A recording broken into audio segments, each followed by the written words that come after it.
എല്ലാ കൂട്ടുകാർക്കും നല്ലൊരു ദിവസം ആശംസിച്ചുകൊണ്ട് മാമ്പഴത്തിന്റെ പുതിയ വീഡിയോയിലേക്ക് സ്വാഗതം. ആദ്യമായിട്ട് കാണുന്നവരാണെങ്കിൽ ചാനൽ ഇഷ്ടപ്പെട്ട ഒന്ന് സബ്സ്ക്രൈബ് ചെയ്യണേ. അതോടൊപ്പം തന്നെ കണ്ടുകൊണ്ടിരിക്കുന്ന എല്ലാവരുടെ സപ്പോർട്ടിലേക്കും തുടർന്ന് പ്രതീക്ഷയുണ്ട്. നമുക്ക് നേരെ ഗൗരിയുടെ ശങ്കറിന്റെക്ക് ഇന്നത്തെ വിശേഷത്തിലേക്ക് പോയാലോ. ഇന്നത്തെ വിശേഷത്തിൽ കാണിച്ചിരിക്കുന്ന ഗൗരി അടുക്കളയിൽ ഒരു ജോലിയൊക്കെ ചെയ്തുകൊണ്ടിരിക്കുന്ന സമയമായിരുന്നു. അപ്പോഴാണ് കമല അങ്ങോട്ട് ഓടി വന്നിട്ട് പറഞ്ഞു, ഗൗരി നീ ഇനി അടുക്കളയിൽ നിൽക്കണ്ട, നീ ഇവിടുന്ന് രക്ഷപ്പെട്ടോളാൻ പറയണം. എന്താ കമലെടുത്തി, എന്താ പറ്റി? അല്ല ഗൗരി, നിന്റെ ജീവൻ അപകടത്തിലാന്ന് പറയണ. കമലെടുത്ത് എന്തൊക്കെയാ പറയണേ, എനിക്കൊന്നും മനസ്സിലാവുന്നില്ല. കമലെടുത്ത് ഒരു കഴിച്ച് വെള്ളം കുടിക്കാൻ പറഞ്ഞിട്ട് ഒരു ഗ്ലാസ്സിനകത്ത് കുറച്ച് വെള്ളം കുടിക്കുവാണ്. കമലയുടെ വെപ്രാളമൊക്കെ കണ്ട് ഇനിയിപ്പോൾ ഗൗരിക്ക് തോന്നി കമലയ്ക്ക് എന്തോ പറ്റിയിട്ടുണ്ട്. എന്തോ കണ്ട് ഭയന്ന പോലെയാ കമല ഓടി വന്നിരിക്കുന്നത്. കമല പറഞ്ഞു, ഗൗരി ഞാൻ പറയുന്നൊന്ന് കേൾക്ക്, നീ ഇനി ഒരു നിമിഷം പോലും ഇവിടെ നിൽക്കരുതെന്ന് പറയാ. കമലെടുത്ത് എന്താ പറയണേ, ആർക്ക് എന്ത് സംഭവിക്കുന്ന പറയണേ, ആർക്കാ അപകടം പറ്റുന്നേ, കമലെടുത്തി പറ. അങ്ങനെ സംസാരിച്ചുകൊണ്ടിരിക്കുന്ന സമയത്താണ് അങ്ങോട്ട് തങ്കച്ചി കയറി വരുന്നത്. പിന്നെ കമല ഒന്നും മിണ്ടിയില്ല. തങ്കച്ചി അങ്ങോട്ട് കയറുന്നെങ്കിൽ രണ്ടുപേരെയും ഒന്ന് രൂക്ഷമായിട്ട് നോക്കി. പെട്ടെന്ന് ഗൗരി പറഞ്ഞു, ഈ കമലടുത്ത് എന്തൊക്കെയോ പറയുന്നുണ്ടമ്മേ, കമലടുത്ത് എന്തോ കണ്ട് ഭയന്ന പോലെ തോന്നുന്നുണ്ട്. ആരുടെയൊക്കെ ജീവൻ അപകടത്തിലാന്നാ പറയണേ, എന്താന്ന് എനിക്കൊന്നും മനസ്സിലായില്ലെന്ന് പറയാം. പെട്ടെന്ന് കമലയോട് ഗൗരി വെച്ചു, കമലടുത്തി ആർക്ക് എന്താ സംഭവിക്കുന്നത്, കമലടുത്തി പറ, ആരുടെ ജീവൻ അപകടത്തിൽ നിന്ന് ചോദിക്കുകയാണ്. കമല ഒന്നും മിണ്ടിയില്ല. തങ്കച്ചി അടുത്ത് ഇരിക്കുമല്ലോ, എന്തേലും പറയാൻ പറ്റുമോ? തങ്കച്ചി പെട്ടെന്ന് പറഞ്ഞു, അതെ ഈ സമയത്ത് ഇങ്ങനെയൊക്കെ ഉണ്ടാകുന്ന പ്രഗ്നന്റ് പ്രഗ്നന്റ് ആകുന്ന സമയത്ത് ചിലപ്പോൾ നമുക്കൊരു വിഭ്രാന്തിയൊക്കെ തോന്നും. വയറ്റിലൊരു കുഞ്ഞുള്ളതിന്റെ ആദ്യത്തെ ആദ്യത്തെ കുഞ്ഞിലെ വയറ്റിൽ കിടക്കുന്ന അതിൻ്റെതായ ബുദ്ധിമുട്ടുകളാ, അതൊന്നും മൈൻഡ് ആക്കണ്ട. ഇങ്ങനെയൊക്കെ ഉണ്ടാവും, അത് ശരിക്കും ഒന്ന് ഉറങ്ങി കഴിയുമ്പോൾ കുറയാവുന്നേ ഉള്ളൂ. ഒരു കാര്യം ചെയ്ത് കമലെ, നീ എന്തിനാ ഇങ്ങനെ അടുക്കള നിൽക്കുന്നേ, മുറിയിൽ പോയി റെസ്റ്റ് എടുക്കാൻ നോക്കാൻ പറയണം. ഈ കമലോട് എനിക്ക് കുഴപ്പമൊന്നുമില്ലമ്മേ. അത് വേണ്ട, ഇവിടെ ജോലികളൊക്കെ ചെയ്യാനായിട്ട് ഗൗരി ഉണ്ടല്ലോ, നീ മുറിയിലേക്ക് പോകാൻ പറയണം. ഗൗരിയപ്പം പറഞ്ഞു, കമലെടുത്തി പൊക്കോ, ഞാനിവിടെ ജോലിയൊക്കെ ചെയ്തോളാം, മുറിയിലേക്ക് പൊക്കോളാൻ പറയണം. പിന്നീട് കമല മനസ്സിലൂടെ മുറിയിലേക്ക് കയറിപ്പോവാ. പോകുന്ന വഴിക്ക് തങ്കച്ചിനെ നോക്കുവാണ്. എന്നിട്ട് മുറിയിലേക്ക് അങ്ങോട്ട് കയറിപ്പോയി. തങ്കച്ചി പറഞ്ഞു, അതൊന്നും കാണി നീ ഭയക്കണ്ട കേട്ടോ, അതൊക്കെ ഇങ്ങനെ ഈ സമയത്ത് പെണ്ണുങ്ങൾക്ക് ഉണ്ടാകുന്ന കാര്യങ്ങളാ. അവൾ ചുമ്മാ എന്തോ ഈ ഇടയായിട്ട് ഇങ്ങനെയൊക്കെയാ, അവളുടെ മനസ്സിന് എന്തൊക്കെയോ താളം തട്ടിയിട്ടുണ്ടെന്നാ തോന്നുന്നതെന്ന് പറഞ്ഞിട്ട് തങ്കച്ചി നല്ല കൂളായിട്ട് അങ്ങോട്ട് കയറുന്നു പോവാണ്. പിന്നീട് കാണിക്കുന്ന ഗൗരി മുറിയിലേക്ക് വരുവാണ്. മുറിയിലേക്ക് വരുന്ന സമയത്ത് ശങ്കർ പുറത്ത് പോയിട്ട് റെഡി ആയിക്കൊണ്ടിരിക്കുക. അങ്ങനെ റെഡിയായിട്ട് നിന്ന് കഴിയുമ്പോൾ ഗൗരി നോക്കുമ്പോൾ ശങ്കറിന്റെ ആ ജുബയുടെ ഒരു കൊളുത്ത് വിട്ട് കിടക്കുവാണ്. ആ ബട്ടൺ സ്വർണം പൊട്ടിപ്പോയി. ഇതെന്ത് പറ്റി? ഈ ശങ്കറിന്റെ ഈ ബട്ടൺ സ്വർണം പൊട്ടിപ്പോയിക്കൊള്ളെന്ന് പറയണം. ഞാൻ ശ്രദ്ധിച്ചില്ല എന്ന് പറയാം. എന്നാ നിൽക്കേ, ഇപ്പൊ ഞാൻ തുന്നിത്തരാന്ന് പറഞ്ഞിട്ട് സൂചി നൂല് എടുത്തോണ്ട് വരികയാണ്. എന്നിട്ട് അതും കൂടെ തുന്നി കൊടുക്കുകയാണ്. അപ്പൊ ശങ്കർ ഇങ്ങനെ ഗൗരിയുടെ കണ്ണുകളിലേക്ക് തന്നെ നോക്കുക. ഇങ്ങനെ ചെയ്ത് കഴിയുമ്പോഴത്തേനും അതിനുശേഷം ഗൗരി ആ സൂചി നൂലും അങ്ങോട്ട് വെക്കാൻ പോയപ്പോഴത്തേനും ശങ്കർ പറഞ്ഞു, ഇങ്ങോട്ട് നോക്ക്, ഇത് അടുത്തവും പൊട്ടിക്കിടക്കുന്നു പറയണം. അടുത്തവും മനഃപൂർവ്വം പൊട്ടിച്ചാണ് ഗൗരിനെ അടുത്തൊന്ന് കിട്ടാൻ വേണ്ടിയിട്ട്. ഗൗരി ചേർന്ന് നിൽക്കുമ്പോൾ ശങ്കറിന് വല്ലാത്തൊരു അനുഭൂതിയാണ് തോന്നുന്നത്. അങ്ങനെ ഗൗരി വീണ്ടും വന്ന് ശങ്കറിന്റെ കണ്ണുകളിലേക്ക് നോക്കി. ഞാനിത് മുമ്പേ കണ്ടില്ലായിരുന്നല്ലോ എന്ന് പറയണം. അതെ, നീ കാണാതെ പോയതാ, ഇപ്പൊ കണ്ടല്ലോ, അതും കൂടെ ഒന്ന് തുന്നി വെക്കാൻ പറയണം. അങ്ങനെ ഗൗരി അതും കൂടെ തുന്നാൻ നോക്കുകയാണ്. തുന്നിക്കൊണ്ടിരിക്കുന്ന സമയത്ത് ശങ്കർ പതുക്കെ ഗൗരിയുടെ കയ്യെ പിടിക്കണം. ഗൗരി വെച്ച്, എന്താ രാവിലെ? ഒന്നുമില്ല, നിന്നെ ഇങ്ങനെ നോക്കിക്കൊണ്ടിരിക്കുക എന്ത് രസമാണെന്ന് അറിയാമെന്ന് പറയണം. മനസ്സിലായി, രാവിലെ എവിടെയോ പോകാൻ ഇറങ്ങിയതല്ലേ, പോയിട്ട് വാ. രാവിലെ ഇതേ കള്ളത്തരങ്ങളുമായിട്ട് ഇരിക്കില്ല കേട്ടോ എന്ന് പറയണം. ഒന്ന് പൊക്കെ അവിടുന്ന്. എത്രയോ കാലങ്ങളായിട്ട് ഞാൻ ആഗ്രഹിച്ച കാര്യം എന്നറിയാവോ, നീ എന്നെ ഇങ്ങനെ ഒന്ന് സ്നേഹിക്കാനായിട്ട്. എന്റെ വടക്കുന്നാഥനെ എനിക്ക് നിന്നെ കൊണ്ടു തന്നെ, എന്റെ ആ ആഗ്രഹങ്ങളെല്ലാം അങ്ങനെ സബലമായിക്കൊണ്ടിരിക്കുമെന്ന് പറയണം. ഗൗരി പറഞ്ഞു, ഇനി ഇവിടെ നിന്ന് കറങ്ങിയാൽ ശരിയാവത്തില്ലെന്ന് പറയണം. ശങ്കർ പറഞ്ഞു, അതെ ഒരു 5 മിനിറ്റ് ഇവിടെ നിൽക്കി ഗൗരി എന്ന് പറഞ്ഞ് ഗൗരിയെ ചേർത്ത് നിർത്തുക. എന്നിട്ട് ആ കവിളിലേക്ക് ഒരു ഉമ്മ കൊടുക്കാൻ പോയി കഴിഞ്ഞാൽ ഗൗരി പെട്ടെന്ന് മാറ്റുന്നത്, വല്ല ബോധം വേണ്ട, ഇത് എപ്പോൾ സമയം എപ്പോഴാണെന്നറിയോ, പകലാ ഇത്. ഇനി ഇവിടെ കിടന്ന് ഇങ്ങനെ കറങ്ങണ്ട, ശരിയാവത്തില്ല. ഇനി ശങ്കർ ഇടുന്നത് ശരിയാവത്തില്ല, പോയിട്ട് വരാൻ പറയണം. ശങ്കർ പറഞ്ഞു, അവിടെ നിൽക്കേ, ഞാൻ സംസാരിക്കട്ടെ എന്ന് പറയാം. വേണ്ട, ഇനി കൂടുതലൊന്നും എൻ്റെ മോൻ സംസാരിക്കണ്ട. എൻ്റെ മോൻ്റെ പോക്ക് എങ്ങോട്ടാന്ന് എനിക്ക് നന്നായിട്ടറിയാം. കൂടുതൽ കിടന്ന് കൊഞ്ചിക്കൊഴിയാതെ പോയിട്ട് വരാൻ നോക്കാൻ പറയണം. ശരി ഞാൻ അങ്ങോട്ട് പോയേക്കാം, ഞാനിപ്പം ഇവിടെ നിൽക്കുന്നില്ലേ എന്ന് പറഞ്ഞ് തിരിയാൻ തുടങ്ങുമ്പോഴത്തേനും ഗൗരി ശങ്കറിന്റെ കയ്യെ പിടിച്ചിട്ട് കെട്ടിപ്പിടിച്ച് ആ കവളത്തിന് ഉമ്മ അങ്ങോട്ട് കൊടുക്കുകയാണ്. ശങ്കറിന് ഭയങ്കര ഇഷ്ടപ്പെട്ടു. ശങ്കർ ഗൗരിയെ ചേർത്ത് നിർത്തുകയാണ്. അപ്പം ലിഫ്റ്റിക്കിന്റെ പാട് കവളത്തുണ്ട്. ഗൗരി, അയ്യോ പുറത്തേക്ക് ഇറങ്ങിയ പ്രശ്നമോ, കവളത്ത് ലിഫ്റ്റിക്കിന്റെ പാടുണ്ടെന്ന് പറയാം, ഞാനത് തൂത്ത് കളയട്ടെ എന്ന് പറഞ്ഞിട്ട് സാരി തുമ്പെടുത്ത് തൂക്കാൻ തുടങ്ങുകയാണ്. ശങ്കർ പറഞ്ഞു, വേണ്ട, അത് അവിടെ ഇരുന്നോട്ടെ, അതൊരു സുഖമുള്ള ഏർപ്പാടാ, അവിടെ ഇരുന്നോട്ടെ എന്ന് പറയണം. വേണ്ട, ഇനിയിപ്പോൾ പുറത്തേക്ക് ഇറങ്ങിയിട്ട് അതെങ്ങാനും വീട്ടിലുള്ളവർ കണ്ട അത് മതി. എൻ്റെ പൊന്നെ, ഇവിടെ ഭൂകമ്പം ഉണ്ടാകും, അവിടെ നിൽക്കേ, ഞാൻ തുടച്ച് കളയാന്ന് പറഞ്ഞിട്ട് അതങ്ങോട്ട് തുടച്ച് കളയാണ്. ശങ്കറിന് ഭയങ്കരമായിട്ട് ഇഷ്ടപ്പെട്ടു. ആ സീനൊക്കെ കാണാന്ന് പറഞ്ഞിട്ടുണ്ടെങ്കിൽ ഭയങ്കര രസമാണ് കാണാനായിട്ട്. അവരുടെ ആ റൊമാൻറ്റിക് സീൻസ് ഒക്കെ ഇത്രയും കാലത്തെ പോലെ അല്ല, നല്ല ഭംഗിയായി കാണാനായിട്ട്. അതിനുശേഷം ശങ്കർ അങ്ങോട്ട് പോകാനായിട്ട് ഇറങ്ങുവാണ്. അപ്പൊ ഗൗരി പെട്ടെന്ന് വിളിച്ച അതെ അവിടെ നിന്നേന്ന് പറയണേ. എന്താ പെട്ടെന്ന് പറഞ്ഞോട്ടോ, ഞാനിവിടെ കാത്തിരിക്കുന്ന ഒരു ചിന്ത വേണം. അതൊക്കെ ഞാൻ എപ്പോഴേ വന്നെന്ന് ചോദിച്ചാൽ മതി. പണ്ടത്തെ പോലെ അല്ല, എനിക്ക് പോയിട്ടുണ്ടെങ്കിൽ എപ്പോഴും മനസ്സ് ഗൗരിയുടെ ഓർമ്മകളായിരിക്കും. എനിക്ക് അങ്ങനെ പോയിരിക്കാൻ പറ്റുമോ?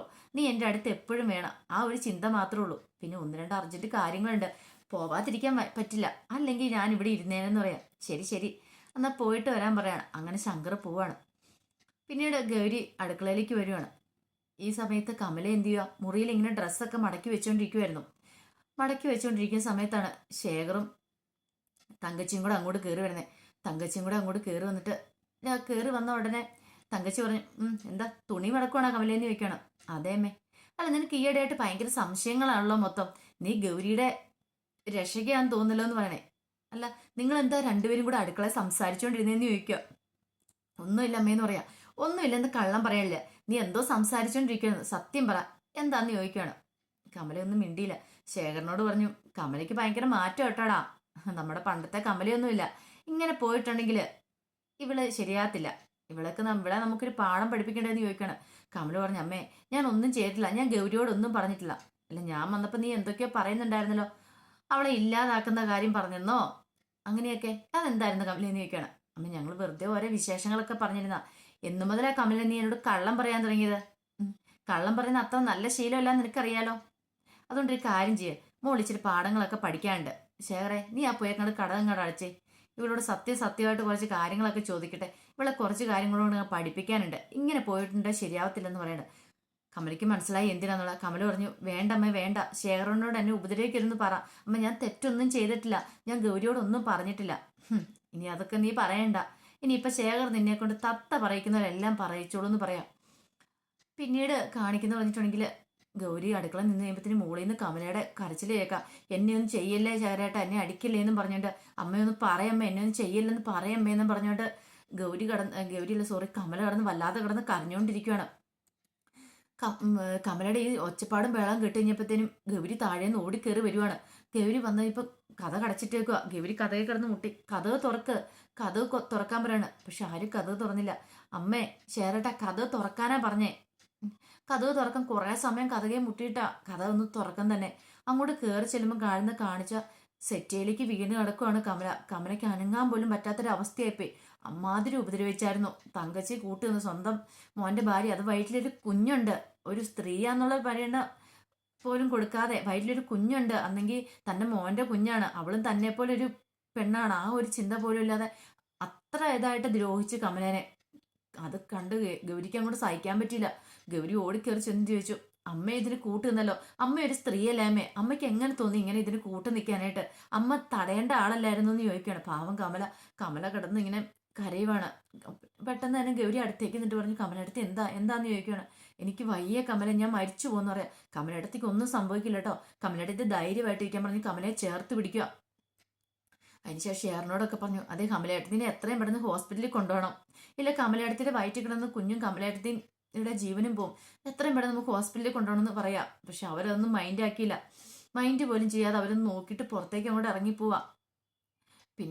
പിന്നെ ഗൗരിക്ക് എന്ത് ചെയ്യണമെന്ന് ആയിപ്പോയി. ഇനി ഇവിടെ ഒരു നിമിഷമെങ്കിലും കടന്നിട്ടുണ്ടെങ്കിൽ കമലയേട്ടത്തിന് ഒരിക്കലും തനിക്ക് പിന്നെ കിട്ടുകയല്ലെന്ന് ഗൗരിക്ക് മനസ്സിലായി.